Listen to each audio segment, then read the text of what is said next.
uNkulunkulu akakulonde ekubusisa uphile uphumelele igama kuPastor wena nge-channel Africa. Inamba ayisetshenziswe umuntu oyimember ye-channel. Abantu bayangifonela, umuntu angifonela, ya wathi uthe sikufonele. Cha, angikhulumi nawo wonke umuntu, ngikhuluma nama-member e-channel. Uma ngithi ngifonele, ngikhuluma nama-member e-channel. So abantu abangamesema bayangifonela bethi wathi sikufonele, uthe sikufonele. No guys, no. Ngikhuluma nama-member e-channel nabalandeli be-channel kuphela. Abalandeli be-channel, uma uyimlandeli we-channel, uyimember ye-channel, ungafona kusongo 9 ekuseni ka 5 ntambama kuphela. Awungi-WhatsApp. Sunday ngisesontweni. Weekend Saturday ngiba too busy sometimes. Ngicela ukubheka udaba lukaThembeka Thembi 3136 uthi mina ngiphupha umuntu wami engigeza umhlane. Thembeka Thembi akabingeleli akaceli. Nganza kwethu ngiyanicela ukuthi nikujwayele ukuthi uma ukhuluma nomuntu nje bingelela noma kecela. Jwayele lokho, yabo? Sibheke la uphupha ugezwa umuntu wakho.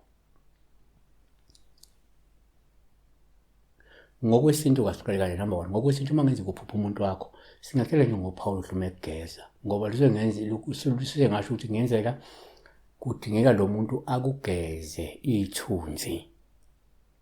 Noma ke kukhona ukulindela ukuthi ke akuhlambuluke futhi akulungise kuwe. Kungenzeka lo muntu vele niyathandana, kodwa unethunzi mhlawumbe umyeni wakho. Ufuna ngabe uyakugeza wena akuhlambulule into eyithile amathunzi athile singawazi.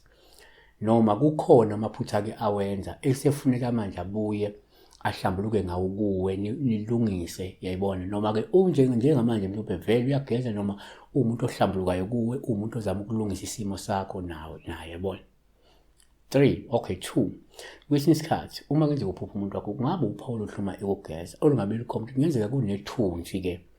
Noma ngabe isiqithi kumele usigeze unesihlambulule ngoba omunye lingavele liphawulile ngoba kukuthi wena uyakhonjisa ukuthi kahle hle usukuma uzigeze ususa ithunzi elikuwe noma isiqithi sikuwe, yabona.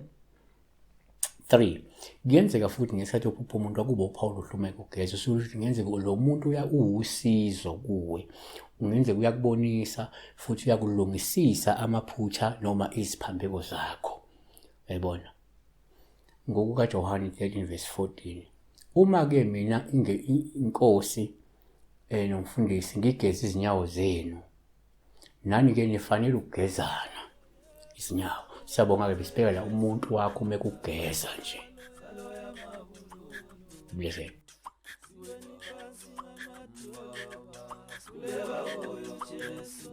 Siweni phansi lamatulu, sikuleka